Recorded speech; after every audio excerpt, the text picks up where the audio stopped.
The lights from the chandeliers were almost blinding. I stood at the podium, finishing the last line of my speech. Success isn't built from comfort. It's built from the days you think you won't make it. Applause filled the hall. Cameras flashed, glasses clinked, and I stepped down from the stage with a polite smile. A few people shook my hand, fellow businessmen, journalists, investors. "Mr. Cole, brilliant talk," one of them said. "Thank you," I replied, forcing a polite nod. My heart wasn't in it. These events always felt like acting. As I turned to leave, the host's voice echoed through the microphone. "Ladies and gentlemen, before dinner, we have a special surprise. Tonight, we celebrate the engagement of a beautiful couple. Please welcome Emma Reed and Liam Cole." The name hit me like a punch. Liam, my son. Emma. I froze. The crowd turned toward the stage, clapping and cheering as the couple walked out hand in hand. Emma's eyes found me instantly. Her smile faltered for just a heartbeat, but then she recovered, pretending not to know me. Liam's grin was pure and proud. She said, "Yes, everyone." My pulse thudded in my ears. I couldn't breathe for a second. My son's fiancée was the woman who once shattered me. The hall erupted with laughter and music, but I stood there, numb. Sophie, my colleague, leaned toward me. "Ethan, are you okay?" I forced a smile. "Yeah, just surprised." Emma's voice trembled through the speakers. "Thank you all for being here. I never thought I'd find love again, but Liam changed everything." Her hand squeezed his and my stomach turned. I remembered that same touch years ago, soft, confident, lying. Liam lifted the mic. "Before we start the toast, there's someone special I want to thank. The man who taught me everything about perseverance and respect." He turned toward me. "Dad," he called, grinning. "Come up here. Meet my fiancé." Every camera turned my way. I felt every eye in the room. My throat tightened. For a second, I thought it was a cruel dream. I walked forward slowly, each step heavy. Emma's face was pale now, her fingers trembling around the mic. Liam threw an arm around my shoulders. "This is my father, Ethan Cole, the man who inspired me to be who I am." I managed a weak smile. "Proud of you, son," Daddy said excitedly. "This is Emma Reed." Her name sounded wrong coming from his lips. The hall blurred. I could hear my heart beat louder than the applause. Emma extended her hand. "Mr. Cole?" she whispered, voice barely steady. I looked at her hand, then at her eyes. "It's been a long time, Emma," Liam laughed, unaware of the storm between us. "Wait, you two know each other?" Emma stuttered. I attended one of your father's seminars before. Years ago?" I didn't blink. "Yes," I said quietly. "Years ago." Her hand slipped back to her side. She couldn't hold my gaze. Liam clapped his hands. "Well, then it's destiny." "You've already met destiny." The word cut deep. The host cheered. A toast to the lovely couple. Champagne was poured. Laughter surrounded us. But Emma's hand shook as she held her glass. I leaned closer, just enough for her to hear. "Congratulations," I whispered. "You've finally found your way back into my family." She flinched. "Please don't," smiled faintly. "Don't what?" "Celebrate your happiness?" Her lips parted, but no words came. The crowd shouted, "Kiss! Kiss!" Liam kissed her cheek, proud and smiling. She tried to smile too, but her eyes were glassy. Sophie appeared beside me again. "That S your son S fiancé," she whispered, double quotes, "Yes." "Do you?" "Yes." She fell silent. The noise around us grew distant. I turned back to the stage. Emma's laughter sounded hollow now. Liam's arm was still around her shoulders, oblivious. I wanted to walk out, but my legs wouldn't move. Part of me wanted her to see what she'd lost. Part of me wanted to disappear. When the music shifted to slow jazz, Liam came down to hug me again. "Dad, I'm so happy." "You'll love her, I promise." I looked at him. My son, so bright, so naive. "I'm sure I will," he grinned. "Dinner after this, okay?" "The three of us." I nodded. "Of course." As he walked away, Emma lingered for just a second. "Ethan," she said softly, not looking at me. "You can't tell him." I stepped closer. "I don't have to." Her breath hitched. "Please relax," I said, my voice calm but cold. "Truth has a strange way of finding its way home." Her eyes widened. "You wouldn't—" "I don't need to," I interrupted. "Enjoy the spotlight, Emma. You earned it." The announcer's voice boomed again, calling for photos. Flashlights went off around us like gunfire. I turned away.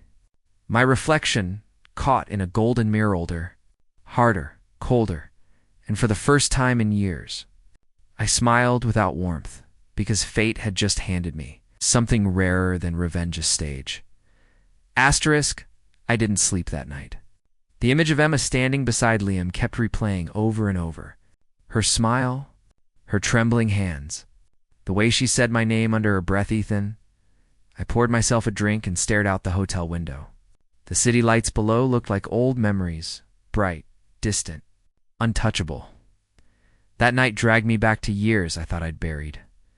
"Ethan, promise me something," she'd said once, lying beside me on the roof of our first apartment. "If we ever get rich, don't change. Stay the same. Stay." "You," I had laughed. "Rich? We barely afford pizza," she smiled, eyes reflecting the city lights. "Then we'll share one slice. Half for you, half for me." Those were the days I thought love was enough. I met Emma when I was 24. Ouch! Working at a tech startup that paid more in hope than in money. She was interning in marketing, all sunshine and chaos. She had a way of making people listen without trying. Our first conversation wasn't romantic at all. She had marched up to me and said, "You're terrible at presenting." "Want help or not?" I'd raised an eyebrow. "That's your pickup line?" "Please," she laughed. "You couldn't handle me." She was right. I couldn't, not then, not ever. We grew close fast. She believed in me when no one else did. I was building my first app. She stayed up late designing logos, learning code, bringing coffee at midnight. "You'll make it big, Ethan," she used to say, "and I'll be the one beside you when you do." I believed her. Years passed, and we did make it big for a while. My company, BrightNet, caught attention. Investors came, money flowed, and I thought life had finally paid its debt. I bought her a ring. It wasn't fancy silver, small diamond, something I could barely afford. She cried when I proposed. "It's perfect," she said. We talked about houses, kids, a future. I thought I had everything. Then came the storm, a bad deal, a lawsuit. Overnight, I went from a promising CEO to a man in debt. My partners disappeared. Clients withdrew, and Emma changed. She started coming home late, quiet, distant. One night I found her sitting in the dark. "Are you leaving?" I asked. She didn't answer, just stared at the floor. "Emma," I said, voice breaking, "we'll get through this." "I just need time," she whispered. "You don't understand. I can't live like this." I moved closer. "Like what? With me?" She looked up, eyes wet. "With failure?" Is that word, failure. It crushed something inside me. I begged her not to go, told her I'd rebuild everything. She said she believed me, but the next morning, she was gone. No note, no goodbye. Just gone now. Years later, she stood beside my son, older, prettier somehow. But her eyes told the truth. She wasn't happy. She hadn't found peace. The next morning at breakfast, Sophie joined me. "Rough night?" she asked. "You could say that." She poured coffee. I looked her up. Emma Reed, marketing consultant. Quiet life. No scandals. But she's not doing well financially. I nodded. Karma has a sense of humor. Sophie studied me. "You still care?" "Care?" I laughed quietly. "I don't even know what that means anymore." She frowned. "You sound like you're lying to yourself." Maybe I was. Because every time I thought of Emma's laugh or the way she said my name back then, something in my chest twisted. Later that day, Liam called. "Dad, about last night," I cut him off gently. "You don't need to explain. You're happy. That's what matters. He hesitated. I didn't know you knew her. I swallowed. Neither did I, until last night. She's amazing, he said, voice soft. She believes in me. It's the same words I once said about her. I'm glad, I replied. Hold on to that. Dinner tonight. She wants to apologize if last night felt awkward. Sure, I said quietly. Dinner sounds good. When the call ended, I sat in silence. My reflection in the mirror looked calm, but inside, old wounds were bleeding again. I had spent years rebuilding everything she helped me destroy: my company, my confidence, my peace. And now, fate had brought her back, not as my lover, not even as my enemy, but as my son's future bride. I stared at my reflection, whispering, You wanted me to stay the same, Emma? I did. You're the one who changed. Outside, the city looked the same as it did years ago. Only this time, I wasn't the one looking up at it with dreams. Dinner felt like a stage play, where everyone knew their lines, except the two of us. The restaurant was warm, glowing with soft lights. But every time Emma's eyes met mine, the air turned cold. Liam was all energy and laughter. Dad, you'll love this place.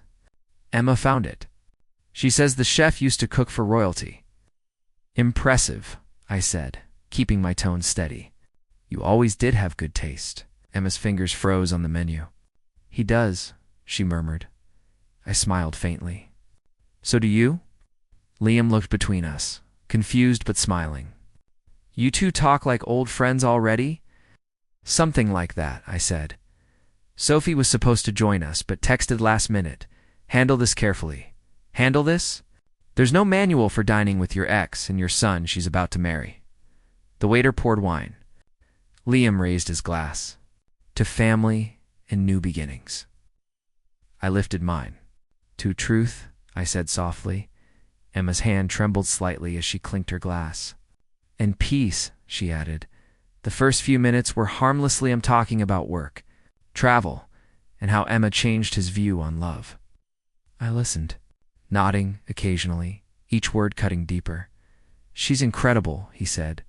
Strong, kind, stubborn. You know, Dad, she reminds me a little of Mom. I almost choked on my drink. Does she? Yeah, just that same fire. Emma shifted uncomfortably. Liam, he cut her off. You'll see. She pushes me to be better. I didn't think love could feel this real. Smiled politely. It's good you found someone who believes in you. Emma glanced up, eyes glossy. Belief is important, she whispered. The silence that followed was thick enough to cut. Liam didn't notice. He was too busy talking about their wedding plans. When's the date? I asked. Emma's voice cracked. We haven't decided yet, Liam grinned. I'm thinking summer. Outdoor venue? Maybe by the lake. It's the same lake we used to visit, I said before I could stop myself. Emma's fork fell, clattering onto the plate. Liam reached for her hand. You okay? Just tired, she said quickly. Long week. Do you want to head home? He asked. She forced a smile. No. I'm fine. I studied her, the tiny twitch at the corner of her mouth, the way she avoided my gaze. Every lie she spoke trembled on her lips like glass ready to shatter. When dessert came, Liam excused himself to take a call. The moment he left the table, Emma exhaled like she'd been holding her breath for hours. You have to stop looking at me like that, she whispered. Like what? Like you know me. I leaned back. I do know you. Too well. Her jaw tightened. You can't tell him. I didn't answer. She leaned closer. Ethan, please. He doesn't know anything about us. He can't. I tilted my head. Why? Because it would ruin your fairy tale? This isn't about you, she hissed. It's about him. Everything's about him now, isn't it? I said quietly. When did that start? Before or after he told you who his father was? Her eyes widened. I didn't know. I swear I didn't. Then you found out, I said. And you stayed. She looked away. I love him. You loved me too, I said flatly. That was different. Right, I said, voice low. Back then, I was broke. Now I'm not. Her hand shook as she reached for her glass. You've changed. Didn't you tell me once change was necessary? She pressed her lips together. Please, Ethan, don't destroy him for something I did. I leaned forward, voice barely above a whisper. Destroy him. No, I want to touch him. But you. I paused. You've already started destroying yourself. Her breath hitched. You think this is easy for me? I think guilt always looks like that pretty on the outside, terrified underneath. Liam returned, cheerful again. Sorry, that was work. What did I miss? Emma straightened instantly, masking every trace of emotion. Nothing, love. We were just talking about dessert. Liam grinned. Dad, you have to try the chocolate mousse. Emma swears it's better than Paris. I smiled. If she says so, I believe her. Emma's spoon shook slightly as she took a bite. It's sweet, she murmured. Too sweet. After dinner, as we walked out, Liam went to get the car. I stood by the doorway. Emma lingered near me, eyes darting nervously. You can't tell him, she whispered again. I didn't turn to her. I won't have to. Her voice trembled. What do you mean? Truth, I said, looking straight ahead, has its own way of showing up, especially when people try to hide it. Oh. She swallowed hard. You always loved words that cut, smiled faintly. You taught me how to use them. Liam's car pulled up, headlights flashing across her face. She looked pale, haunted as he opened the door for her. She tried to smile, but it trembled, fragile and thin. And for the first time that night, realized something. I wasn't angry anymore. I was in control. The night after dinner, I sat alone in my study.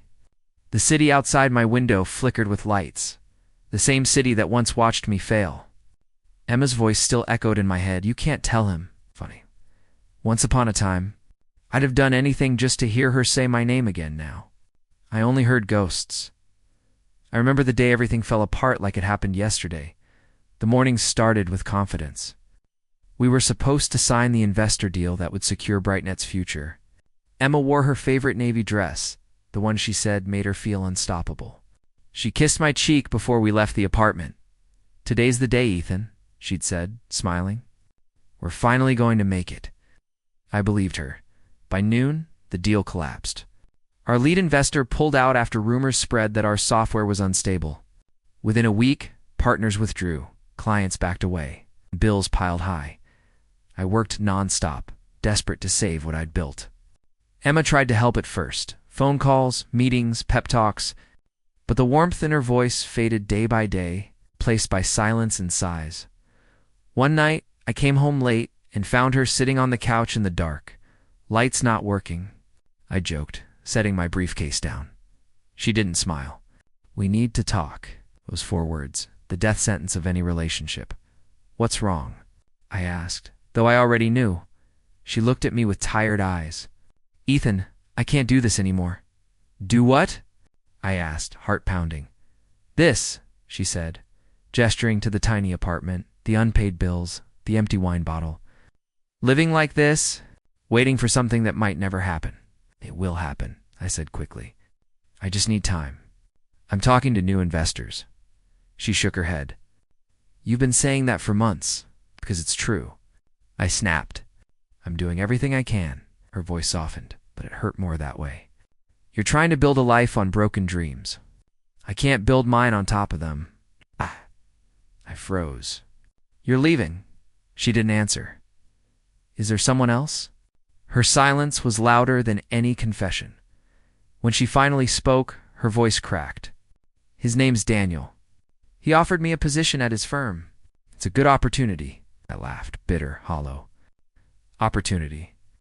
That's what you call it? Tears filled her eyes.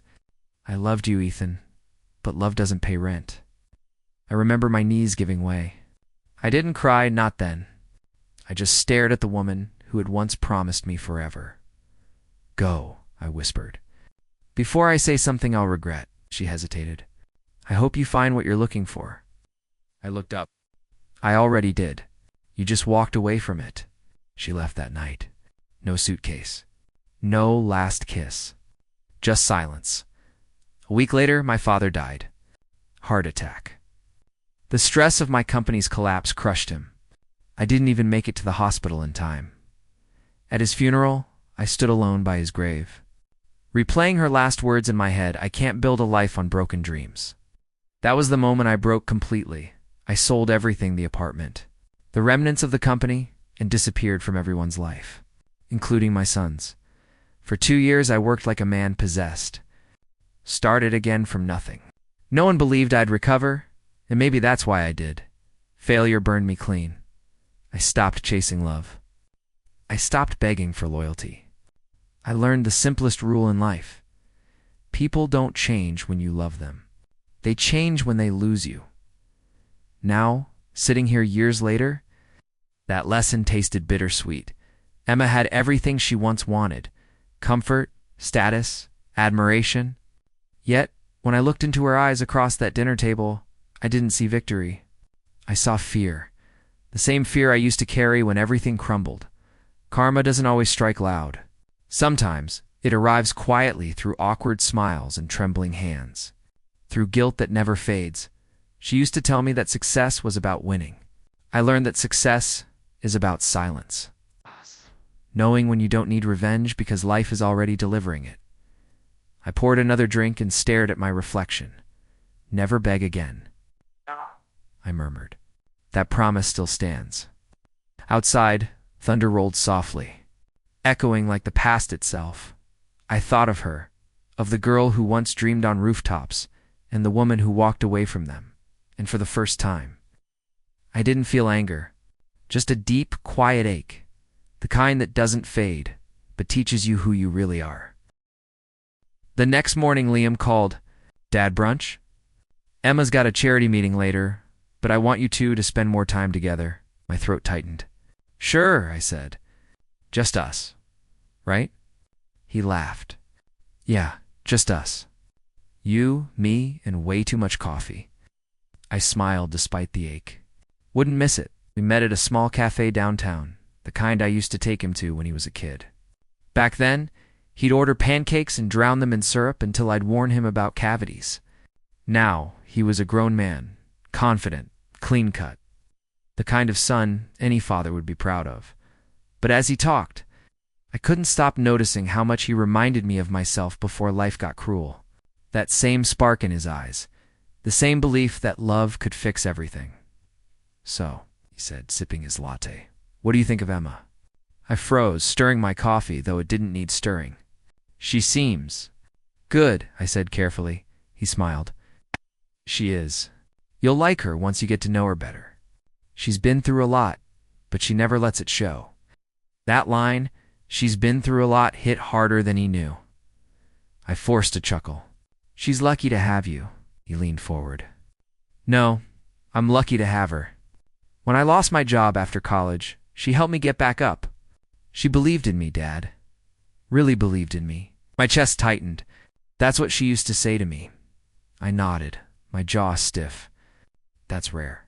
Don't lose that," he smiled, oblivious to the storm beneath my calm. "She says the same about you, you know? That she admires what you've built. She told me your speech at the gala was incredible." I laughed quietly. "Did she?" "Yeah," he said, eyes bright. "She said you have this presence, like someone who's lived through fire but came out sharper." I almost dropped my cup. "She said that." He nodded. "Exactly like that. She really respects you, Dad. Respects me." The word tasted bitter. For a moment, I looked at him, my son, talking about the woman who'd once crushed me, praising her like a saint. The irony was cruel, but so was life. We walked after brunch, down the old pier. The breeze carried salt and sunlight, and for a moment, I could almost pretend things were normal, just a father and son catching up. "Dad," Liam said quietly, "I've been meaning to ask. Do you know her?" I looked out at the water. The sunlight shimmered like gold, blinding and merciful. Once I said finally, he tilted his head. "Once, yeah," I said softly. "A long time ago." He waited for more, but I didn't give it. I could feel his curiosity pressing against my silence, but I didn't break. Some truths destroy what they touch. He smiled awkwardly. Well, maybe you two will get along better now? She really wants to make a good impression. I forced a thin smile. I'm sure she does. Later that evening, I watched him drive away, his hand waving out the window, his smile bright and certain. I stood there long after his car disappeared, the wind cold against my face. He had her hope, that same unshakable belief that love was pure, that people meant what they said, and I wanted to protect that belief, even if it meant lying, because if he ever found out who Emma really was to me, who she used to be, it would break him. And I'd already lived that pain once. That night, I sat in the dark, scrolling through old photos of us, me and him, when he was just a boy with scraped knees and big dreams. I remembered the promise I'd made the day he was born. He'll never feel the kind of pain I did. Maybe keeping the truth buried was my way of keeping that promise. Still, as I stared at the glow of my phone, one question haunted me. How long could I protect him before the truth found its way out? Because truth has a habit of slipping through cracks, whispered names. Old photos, or just the tremble in a smile. And someday, when he looks at me with the same confusion I once saw in her eyes, I'll have to answer, but not today. Today, he still believes in love, and I won't be the one to take that from him. Asterisk. She came unannounced. No appointment, no warning, just her perfume slipping through the half-open door before I even looked up. Double quotes, Emma, I said flatly, not raising my head from the papers on my desk. My secretary must have stepped out. She closed the door behind her, her voice trembling. I had to see you. I leaned back in my chair, folding my hands. You've already seen enough of me at the gala. Please, she whispered. Can we talk in private? I gestured toward the chair across from me. Everything in this office is private, she sat, her hand shaking slightly. Liam doesn't know. He can't know about us. I asked her about what you did. Her lips quivered. Both. For a moment, I said nothing. Just the quiet hum of the city beyond the glass walls, the sound of her breathing growing faster. You've built quite a life, she said softly. The company, the name. You're everything you said I'd never be. I cut in. She flinched. I didn't mean it that way, didn't you? I rose slowly, walking toward the window. You said you couldn't build a life on broken dreams, that my failures made you tired. She stood too. I was scared, Ethan. You were falling apart. The debts, your father's death, everything. I didn't know how to survive it. I turned to her, my voice low. So you survived by leaving me for someone richer. Her eyes glistened. That's not fair. I know, I said. But it's true. Ash. She pressed her hands together. You think I'm proud of it? You think I don't wake up every day wishing I'd stayed? I laughed under my breath. Funny, you didn't look like you were wishing that when you walked out in that designer dress at the gala. Her eyes filled. Please, don't ruin this for me. I really love him. I stared at her for a long moment. Love him? Or love the life you think he'll have? That broke her. Her voice cracked, her composure shattering. I love him, she said, almost begging herself to believe it. He's kind. He's good. He makes me feel safe. Safe, I repeated. That's the same word you used before you left me. She covered her mouth, tears spilling down. Stop it. I stepped closer. You want me to stop? You should have thought about that years ago, when you walked away and called me a dreamer. When you said love doesn't pay bills, Ethan, please. I begged you once, I said quietly. You remember that? You looked me in the eyes and said, I can't live with someone who keeps failing. Her shoulders trembled. I didn't mean yes, you did. Silence. The kind that stretches and suffocates. I could see every emotion flicker across her face. Guilt, fear, shame, like ghosts of the woman I once knew. I was wrong, she whispered finally. I see you now, Ethan. You've become everything I once wanted. I looked at her, emotionless. And you've become everything I used to pity. She gasped, hand clutching her chest. That's cruel. Cruel, I asked. Cruel was watching you walk away when I needed you most. Cruel was seeing you smile at another man while I buried my father. She sank into the chair, her voice breaking. I was young, stupid. I thought success meant stability. I didn't realize how empty it feels without love. I exhaled, leaning against the desk. Now you know. She wiped her tears, trying to regain composure. You won't tell him. Right, I studied her. No, Emma, I don't have to. Her brows furrowed. What do you mean? The truth, I said quietly, has its own way of coming out. You should know that. Her lips trembled, the faintest crack forming in her perfect smile. I just wanted a second chance, she whispered. You had your chance, I said, turning away, and you traded it for comfort. She stood slowly, her reflection trembling in the glass behind me. You still hate me, don't you? I didn't look at her. No, hate would mean I'd still care. She flinched again, then gathered her bag. You've changed. I turned back finally, meeting her eyes. That's what happens when the fire burns long enough, the ash becomes stone. She nodded faintly, voice cracking. I guess I deserve that.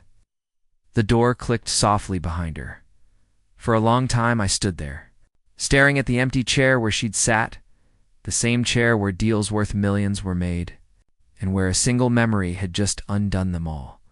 Outside, the city lights shimmered like ghosts, cold, golden, untouchable, and for the first time in years, I realized something. I didn't want revenge anymore, just peace. It started small, whispers in the office, glances during meetings, a few too many questions from people who used to stay quiet. By the third day, even Liam noticed. Dad, he said one morning over coffee, did something happen between you and Emma? She's been ... different. I kept my expression steady. Different how? He frowned. Jumpy, quiet, like she's scared to say the wrong thing around you. I set my cup down carefully. Maybe she's just nervous. Big wedding coming up. Tried to laugh, but it didn't reach his eyes. Yeah, maybe. There it was, the first crack. The lie between us starting to hum like a live wire. That evening, Sophie came by my place. She'd been my business partner for years. Maybe the only one who truly understood how. I rebuilt my life from ashes. She looked at me with that mix of patience and warning she always had. You've been quiet lately, she said. That's never a good sign with you. I smirked. You make it sound like silence is a crime. With you, she replied, it usually means you're planning something. I didn't answer. She sat across from me, crossing her legs. Does this have to do with your son's fiancé? I froze. You heard something? Hear everything, she said softly. And I also see the look on your face when her name comes up. I sighed, leaning back. You don't understand, Sophie. She destroyed me. Walked out when I had nothing? And now she's engaged to your son? She finished quietly. Yeah, I understand. But what I don't understand is why you're letting it eat you alive again. I met her gaze. Wouldn't you feel the same? No, she said simply, because I'd realize I already won. I frowned. Won, she nodded. You have everything she left you for. The success. The name, the peace. She's the one living with guilt. You think revenge means ruining her? No, Ethan. It means walking away without a word. I looked at her, something twisting inside me. You think silence is enough? It's the loudest punishment there is. Later that night, I sat alone in my study, lights dim, rain streaking down the window. Her words echoed in my head. You already won, but it didn't feel like victory. It felt hollow, like standing on a mountain you spent years climbing, only to realize the view wasn't what you imagined. I opened an old drawer and found the photo Emma and me. Years ago, smiling like fools.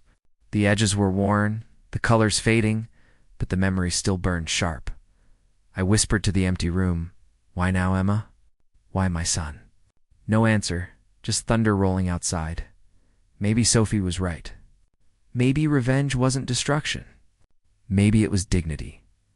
A few days later, Liam stopped by my office again. He closed the door, his expression uneasy. Dad, he said quietly, I need you to tell me the truth. Did you and Emma ... Dot dot. Ever know each other before? My heartbeat slowed. What makes you ask that? She had a nightmare last night, he said. She kept saying your name. She didn't realize I heard. I stayed silent, my face unreadable. Dad. I forced a small smile. We met a long time ago. Business circles, that's all. He searched my eyes. You're sure? Yes, I lied. I'm sure. He nodded, hesitating. Okay, I believe you. But I saw the doubt flicker. He didn't fully believe me, and maybe he shouldn't. When he left, I sat there for a long time, feeling something burn inside me. Not anger, not hate, but a strange, painful pity. She was unraveling. The guilt was doing what I never needed to. That night, Sophie called again. You're quiet, she said. I'm thinking about her. About everything. She sighed. Don't waste your peace trying to fix the past. Some fires burn out only when you stop feeding them. I smiled faintly. Maybe you're right. I usually am, she teased. Sleep, Ethan. Let her live with her choices. That's punishment enough. After we hung up, I looked out at the city lights, golden, endless, untouchable. Emma's world was cracking under its own weight. I didn't need to lift a finger, and for the first time I understood, true revenge wasn't about shouting the truth. It was standing in silence while the lies burned themselves out. Asterisk, the night started calm to calm. Liam had planned the dinner himself, wanting to bring the family together. His smile was wide, but I could sense the tension under it. Emma sat beside him, pale, her hands clasped too tightly around her wine glass. Sophie was there too, seated across from me. She kept glancing between us, reading the air like a storm forecaster. Dad, Liam said cheerfully, I found an old box in the storage room earlier. Stuff from your old house. Thought it'd be fun to look through after dinner. My chest tightened. What kind of stuff? He shrugged. Photos, letters, old company documents. You were so young in some of them, man. Emma froze mid-sip, her eyes darting toward me. I saw the color drain from her face.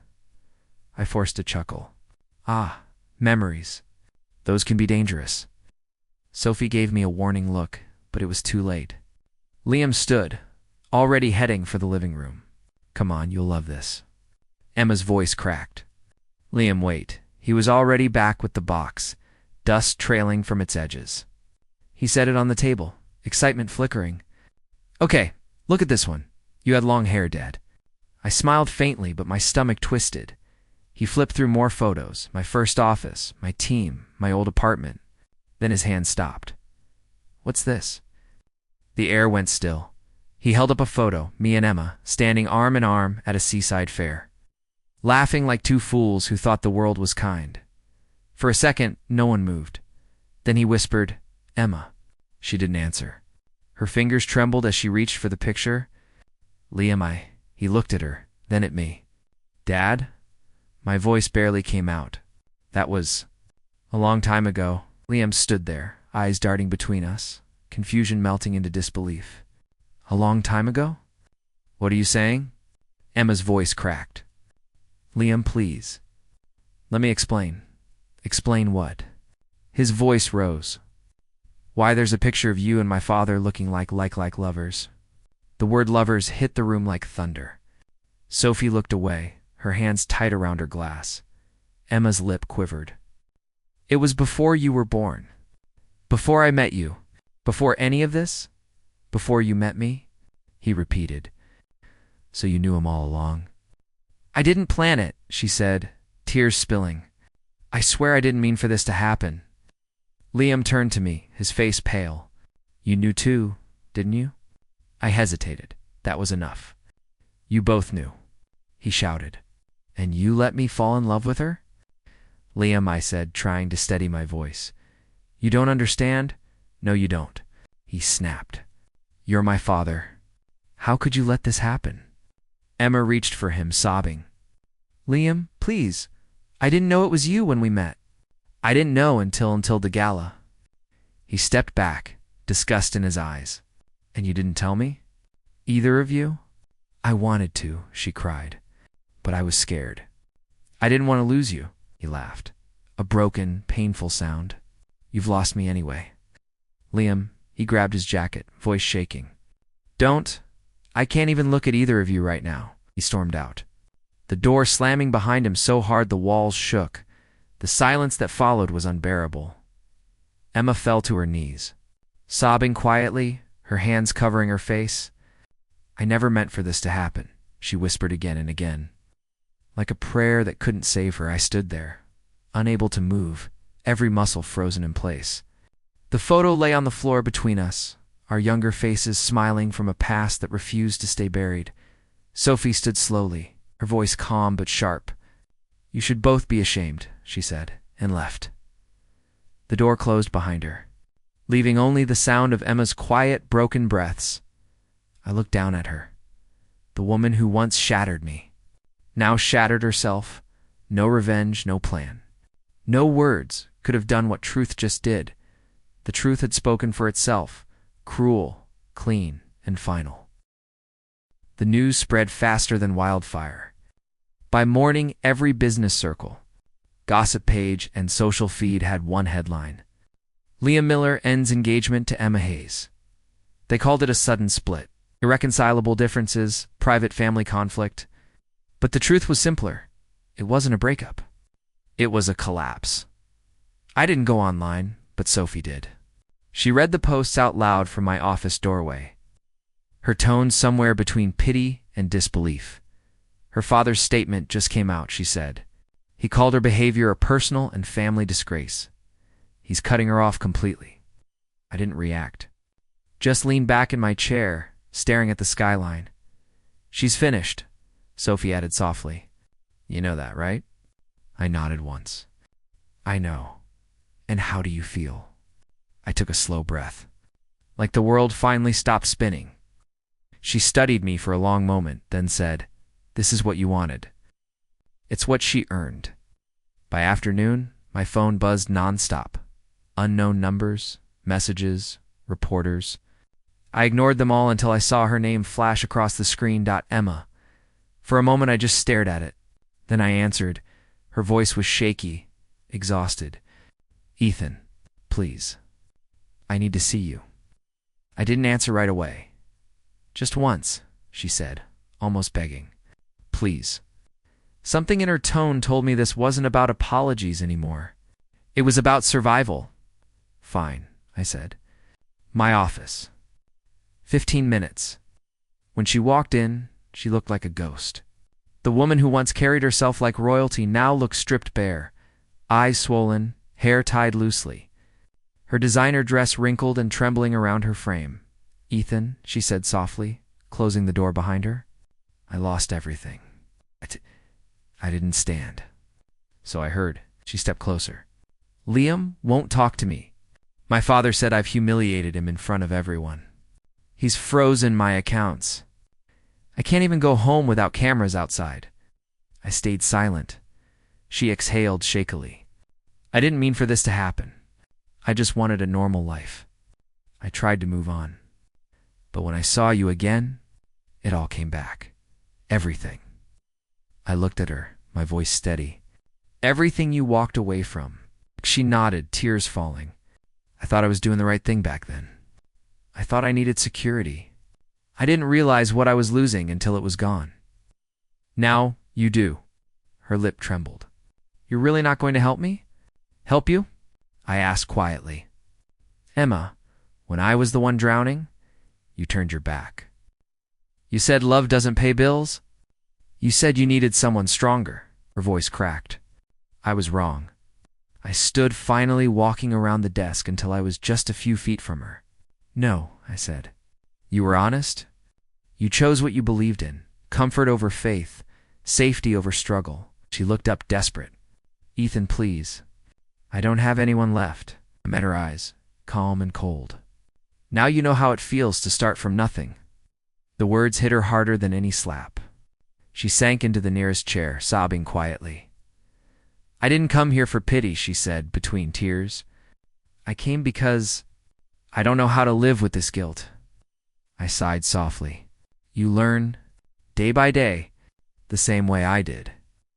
She looked up at me, her face a blur of regret. You really hate me, shook my head. No. If I did, I'd still care. She winced, her hand gripping her chest like the words physically hurt. For a moment, neither of us spoke. The air between us was filled with everything we never said, love that died, forgiveness never asked for, wounds that never healed. Finally, she stood, wiping her tears. I just wanted you to know. I'm sorry, I nodded once. I believe you, she gave a broken smile. Goodbye, Ethan. Goodbye, Emma. After she left, I sat back down, staring at the door she'd closed behind her. There was no satisfaction, no triumph, just quiet. The kind that comes after a storm outside, the sun dipped behind the skyline. Painting the glass with a dull gold, Sophie walked in a few minutes later, holding 2 coffees. You okay? I nodded slowly. Yeah, for the first time in a long time. She smiled faintly. So it's over? I looked out at the fading light. No, I said softly. It's just finally settled. 'Cause sometimes karma doesn't roar. It just whispers and watches as everything falls exactly where it should. Asterisk, the park hadn't changed. The same worn benches, the same quiet pond that used to reflect our dreams back at us. Only now, I wasn't that man anymore, and the reflection staring back knew it. The air smelled like rain and old memories. I stood beneath the willow tree, where Emma and I once made promises we couldn't keep. For a long time, I just watched the light ripple across the water, golden and calm. Footsteps crunched behind me. Sophie's voice broke the silence. Didn't think I'd find you here. I smiled faintly. Guess I just wanted to see if the world still spins without her. She came to stand beside me, hands tucked in her coat pockets. It does, she said softly. You just finally stopped chasing it. I chuckled under my breath. You make it sound poetic. She tilted her head. You used to be all fire, Ethan. Now you're quiet. I don't know if that's peace or exhaustion. I turned toward her. Maybe both. We sat down on the bench, the same one where Emma once laughed about how we'd name our future company after the stars. Back then, everything we said sounded eternal. Now, it all felt like echoes. Sophie watched the sunset stretch over the trees. You didn't destroy her, she said finally. You just lived better. Her words lingered in the air, simple but heavy with truth. I didn't want to destroy her, I admitted. I wanted her to feel what I felt, the silence, the emptiness, the loss. But when it finally happened, I didn't feel proud. I just felt done. That's because revenge doesn't feed the soul, Sophie said. It empties it. I nodded slowly, letting the words sink in. The last few months had been strangely quiet. Emma had disappeared from the headlines. My company was thriving again. Liam had moved to another city for a while. Distance, he said, to think. And I'd respected that. But today he called, said he wanted to meet. And so, just as the sun began to dip, I saw him walking toward us. Dad, he called out. I stood up. He looked older somehow, not by years, but by understanding. I didn't know you'd be here, he said. I wasn't sure I'd stay, I replied. He gave a small, uneasy smile. I've been thinking a lot. So have I, he nodded. I hated you for a while, he confessed. I thought you kept something from me. I thought you wanted to hurt her. But now, I think I understand. I said nothing, just waited. You didn't do anything. He continued quietly. You let truth do its job. That's stronger than I thought you could be? The corner of my mouth lifted slightly. You're stronger than you think, too. He looked at me, eyes softer now. I was angry because I didn't see how much it must have hurt you, seeing her with me. I'm sorry, Dad. For a moment, I couldn't speak. The apology I never expected came from the one person who didn't know it. I placed a hand on his shoulder. You don't need to be sorry. You just needed to see. He nodded, eyes glistening. I did. Sophie smiled quietly from the bench, watching us. Looks like peace finally found you too, Liam laughed under his breath. Guess so. We stood there for a while, the three of us, the past, the present, and whatever future waited just ahead. The sky deepened into orange and gold.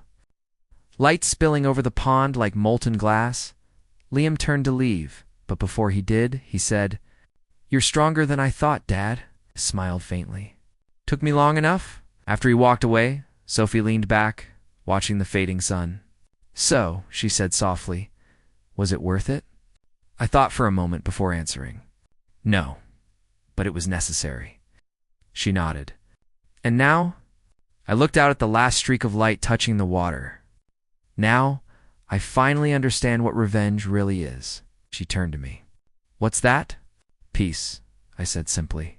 Not shouting, not winning, just peace.